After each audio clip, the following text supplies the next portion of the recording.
이사야 40장 1절에서 11절 말씀입니다. 함께 읽겠습니다. 너희의 하나님이 이르시되 너희는 위로하라. 내 백성을 위로하라. 너희는 예루살렘의 마음에 닿도록 말하며 그것에게 외치라.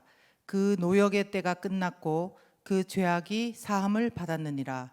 그의 모든 죄로 말미암아 여호와의 손에서 벌을 배나 받았느니라 할지니라 하시니라. 외치는 자의 소리여, 이르되 너희는 광야에서 여호와의 길을 예비하라. 사막에서 우리 하나님의 대로를 평탄하게 하라. 골짜기마다 도두어지며 산마다 언덕마다 낮아지며 고르지 아니한 곳이 평탄하게 되며 험한 곳이 평지가 될 것이요, 여호와의 영광이 나타나고 모든 육체가 그것을 함께 보리라. 이는 여호와의 입이 말씀하셨느니라. 말하는 자의 소리여, 이르되 외치라. 대답하되 내가 무엇이라 외치리이까 하니, 이르되 모든 육체는 풀이요 그의 모든 아름다움은 들의 꽃과 같으니 풀은 마르고 꽃이 시들문 여호와의 기운이 그 위에 불미라. 이 백성은 실로 풀이로다. 풀은 마르고 꽃은 시드나 우리 하나님의 말씀은 영원히 서리라 하라. 아름다운 소식을 시온에 전하는 자여, 너는 높은 산에 오르라. 아름다운 소식을 예루살렘에 전하는 자여, 너는 힘써 소리를 높이라. 두려워하지 말고 소리를 높여 유다의 성읍들에게 이르기를 너희의 하나님을 보라 하라. 보라, 주 여호와께서 장차 강한 자로 임하실 것이요 친히 그의 팔로 다스리실 것이라. 보라, 상급이 그에게 있고 보응이 그의 앞에 있으며 그는 목자같이 양떼를 먹이시며 어린 양을 그 팔로 모아 품에 안으시며 젖먹이는 암컷들을 온순히 인도하시리로다. 아멘. 네, 하인나 큐티 말씀 나누겠습니다. 이제 저희는 야고보서를 뒤로 하고 오늘부터는 다시 지난번에 묵상했던 이사야서를 묵상하겠습니다. 그 전에 기억을 조금 떠올리시면 이사야서는 크게 두 부분 정도로 나눌 수 있는데 1장에서 39장 그리고 40장에서 66장 이렇게 분류할 수가 있습니다. 특별히 이 중에 40장에서 66장의 말씀들은 시온의 회복, 즉 바벨론 포로 생활 가운데 있을 이스라엘 백성들에게 구원과 회복을 선포하는 말씀입니다. 그래서 저는 오늘 말씀을 통해서 이제 우리에게 심판이 아니라 구원과 회복을 선포하시는 하나님을 묵상했습니다. 심판이 아니라 구원과 회복을 말씀하시는 하나님. 2절 중반부터 제가 읽어보겠습니다. 그 노역의 때가 끝났고 그 죄악이 사함을 받았느니라. 그의 모든 죄로 말미암아 여호와의 손에서 벌을 배나 받았느니라 할지니라 하시니라. 아멘. 보시면 계속 심판의 말씀을 이어가던 이사야서였던 것 같은데 오늘 말씀은 놀랍게도 그 어조가 바뀌어 있습니다. 하나님께서는 이제 하나님을 대적하고 죄를 범함으로 머나먼 곳에 포로로 끌려가서 서러움 가운데 소망 없이 생활하는 이스라엘 백성들에게 그 죄의 대가를 치르는 시간이, 고통의 시간이 끝났고 이제 구원과 회복이 임할 것이라고 그들을 위로하라 이렇게 말씀을 하고 계십니다. 하나님께서 이들에게 하라고 하는 이 위로의 메시지는 그냥 너네가 고생했으니까 앞으로 잘 될 거야 이 정도의 위로가 아니라 2절 상반절 말씀처럼 예루살렘의 마음에 닿도록 말하며 그것에게 외치라는 것입니다. 확신하면서 정확하게 이 말씀을 선포하라는 것입니다. 저는 먼저 이 말씀이 이 시대를 향해서도 정말 힘겹게 살아가고 있는 우리 모두의 마음에도 동일하게 닿도록 주시는 하나님의 말씀인 줄 믿고 확신하고 하나님께 먼저 감사와 경배를 드립니다.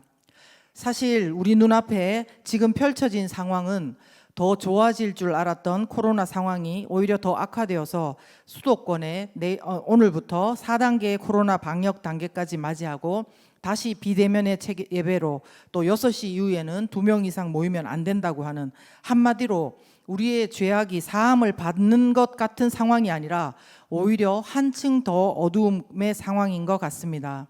그런데 이런 상황 가운데서 하나님께서는 심판이 이제 끝났고 구원과 회복이 임할 것이다라는 말씀을 주신 것입니다. 저는 생각해 보건대 참 이래저래 하나님은 정말 우리가 헤아릴 수 없는 분이라는 생각을 했습니다. 분명히 이스라엘 백성들이 하나님의 은혜와 돌보심을 입었음에도 불구하고 선지자들을 통해서 그렇게 하나님께 돌아오라고 말했는데도 불구하고 우상을 섬기고 자신들이 좋아했던 대로 행동했는 그들이고, 또 우리도 마찬가지입니다. 우리도 아들을 내어주시기까지 하는 사랑으로 우리를 살리신 하나님 아버지 앞에 그 놀라운 사랑에도 불구하고 우리가 하나님 앞에 어떻게 죄를 범하고 또 부끄러운 그것을 우리가 알고 있습니다. 회개해야만 하는 우리인데 오히려 너희의 죄악이 사함을 받았느니라 이렇게 말씀을 주시는 것이 참 이해가 안 되는 것입니다. 그런데요, 생각해 보면 사실 하나님이 이러신 것은 한두 번이 아니었던 것 같습니다. 예를 하나 제가 들어보겠는데요. 창세기에서도 보면 아담과 하와가 뱀의 유혹으로 인해서 선악과를 먹었을 때도 하나님은 이렇게 하셨습니다. 분명히 창세기 2장 17절을 보면 하나님께서 그들에게 선악과를 먹으면 반드시 죽으리라고 말씀을 하셨습니다. 사망의 심판이 있을 것을 말씀하신 거죠. 근데 정작 그들이 하나님께서 죽이시겠다고 하는 그 죄를 범하고 자신들이 벌거벗었음을 깨달았고 숨었는데 하나님께서 말씀대로 그들을 즉시 죽이신 것이 아니라 오히려 그들을 즉시로 찾으시는 모습을 볼 수 있었습니다. 그리고 죄를 범한 그들에게 우리가 원시복음이라고 말하는 3장 15절의 말씀, 여자의 후손 예수 그리스도로 말미암아 결국은 구원받게 될 것을 약속해 주시는 하나님이신 것입니다. 사랑하는 여러분, 우리 하나님은 창세 때나 지금이나 변함이 없는 동일한 분이심을 여러분 믿으실 수 있기를 바랍니다. 그래서 우리가 정말 바라는 것은 시간이 아무리 흘렀어도 오늘 말씀처럼 우리는 시들어지고 없어지지만 풀은 마르고 꽃은 시드나 주의 말씀은 영원하다는 그 진리가 오늘 우리 가운데도 임하실 수 있음을 우리가 오늘 믿었으면 좋겠습니다. 아무리 코로나가 심하고 또 그 기간이 길어졌다고 해도 이 가운데서도 분명 하나님께서 하시고자 하신다면 어떤 방식으로라도 우리 삶 가운데 하나님의 뜻이 말씀대로 이루어질 것임을 믿고 말씀에 위로받는 저와 여러분이 되었으면 좋겠습니다. 이렇게 우리가 먼저 위로함을 받을 수 있어야 그 마음을 다른 사람에게도 전할 수 있을 것입니다. 그래서 저는 오늘 9절 말씀을 인용해서 먼저 위로함을 받고 아름다운 소식을 전하며 사람들에게 나아가는 성도의 모습을 묵상했습니다. 먼저 위로함을 받고 아름다운 소식들을 전하며 나아가는 성도의 모습. 저는 하나님께서 우리가 이 위로받은 아름다운 소식을 들고 코로나 가운데 힘겨운 인생 가운데 있는 사람들을 향해서 오늘도 하나님의 구원과 회복의 소식을 그들의 마음에 닿도록 목소리를 높여서 이 위로의 메시지를 전하기 원하신다고 믿습니다. 가장 어두울 때야말로 그 어둠을 밝혀줄 한 줄기 빛이 가장 필요한 때지 않습니까? 우리 그리스도인들이 그 역할을 하지 않는다면 과연 누가 그 일을 하겠습니까? 물론 그리스도인들에 대한 사람들의 인식이 분명 좋지 않은 때입니다. 하지만 그럼에도 불구하고 우리는 예수 그리스도로 말미암아 부름받은 택하신 족속이요 왕 같은 제사장이요 거룩한 나라요 하나님의 소유가 된 백성인 것입니다. 예수님을 믿는다는 것은 그냥 우리가 일주일에 한 번 예배만 참석하는 삶 정도가 아니라 우리를 향한 하나님의 기대는 전방향적이고 정말 더 크신 것입니다. 그러므로 우리는 오늘 그저 내 가정만 돌아보며 내 안의 생각만을 살피며 살아서는 안 됩니다. 당연히 우리는 말씀을 통해서 나 자신이 하나님 앞에 예수 그리스도의 복음으로 제대로 서 있는지, 내 안에 이를 벗어난 숨은 동기들과 거룩하지 못한 생각과 감정들은 없는지 살펴보아야 됩니다. 그러나 동시에 우리는 모든 것을 초월하여 계신 창조주시요 조물주이신 하나님의 이 땅을 향한 계획과 사랑과 기대를 사람들에게 전하고 또 그 뜻을 이루실 통로로 사용되어져야 하는 것입니다. 아까 베드로전서 그 말씀 이어서 읽어보겠습니다. 이는 너희를 어두운 데서 불러내어 그의 기이한 빛에 들어가게 하시니에 아름다운 덕을 선포하게 하려 하심이라. 너희가 전에는 백성이 아니더니 이제는 하나님의 백성이요 전에는 긍휼을 얻지 못하였더니 이제는 긍휼을 얻은 자니라. 아멘.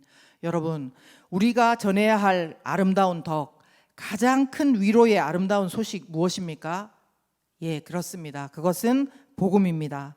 전에는 백성이 아니더니 이제는 하나님의 백성이고, 전에는 긍휼을 얻지 못하였더니 이제는 긍휼을 얻은 자가 저희가 되었습니다. 그래서 당신도, 우리가 나아가서 만나는 그 사람 가운데 당신도 예수님을 믿으면 모든 인간이 짊어지고 있는 이 죄와 사망의 권세를 깨트리고 우리는 예수님 때문에 영원한 생명을 얻는 구원을 얻을 수 있다고 복음을 전하는 것이 가장 큰 아름다운 소식일 것입니다. 이 복음을 전하는 것이야말로 오늘 3절 4절 말씀처럼 이 땅에 임하실 우리 주님의 길을 예비하는 것입니다. 골짜기가 있으면 돋우고 솟아난 곳이 있다면 낮아지게 하며 평탄하게 하며 주님이 오실 길을 예비하는 것입니다.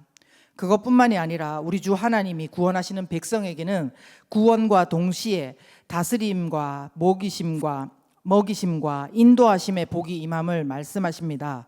10절에서 11절 함께 읽겠습니다. 보라, 주 여호와께서 장차 강한 자로 임하실 것이요 친히 그의 팔로 다스리실 것이라. 보라, 상급이 그에게 있고 보응이 그의 앞에 있으며 그는 목자같이 양떼를 먹이시며 어린 양을 그 팔로 모아 품에 안으시며 젖먹이는 암컷들을 온순히 인도하시리라. 아멘.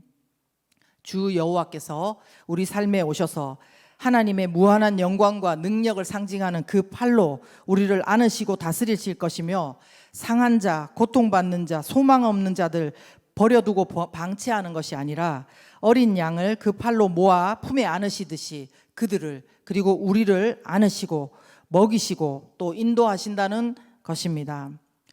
이것을 믿고 오늘도 우리 마음 가운데 위로를 받고 거기에 그치지 않고 이 위로의 소식, 아름다운 소식을 전하러 나가는 저희들이 되었으면 좋겠습니다.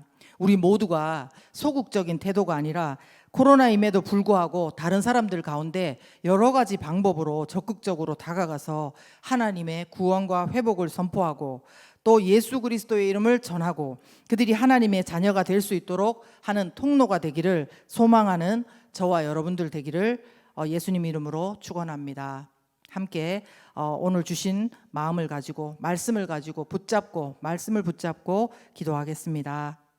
하나님 아버지, 우리 가운데 정말 심판이 아니라 구원과 회복을 선포하시면서 위로하시려고 하는 하나님의 그 말씀 가운데 너무나 감동이 되고 너무너무 감사합니다.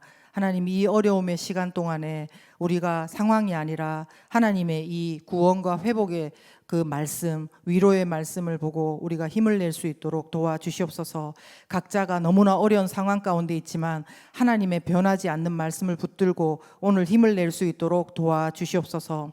하나님, 그리고 또 저희가 우리가 받는 위로로만 만족할 것이 아니라 우리 주변에 많은 사람들, 어둠 가운데 있는 사람들, 그들을 바라보며 하나님의 마음을 정말 기억하며 그들 가운데 아름다운 덕을 선포하고 아름다운 복음의 소식을 들고 나아가는 저희 모두가 될 수 있도록 도와주시옵소서. 상황에 눌리는 것이 아니라 하나님 안에서 길 대신 예수 그리스도를 전하는 우리 모두가 될 수 있도록 우리 각 사람 가운데 역사해 주시옵소서.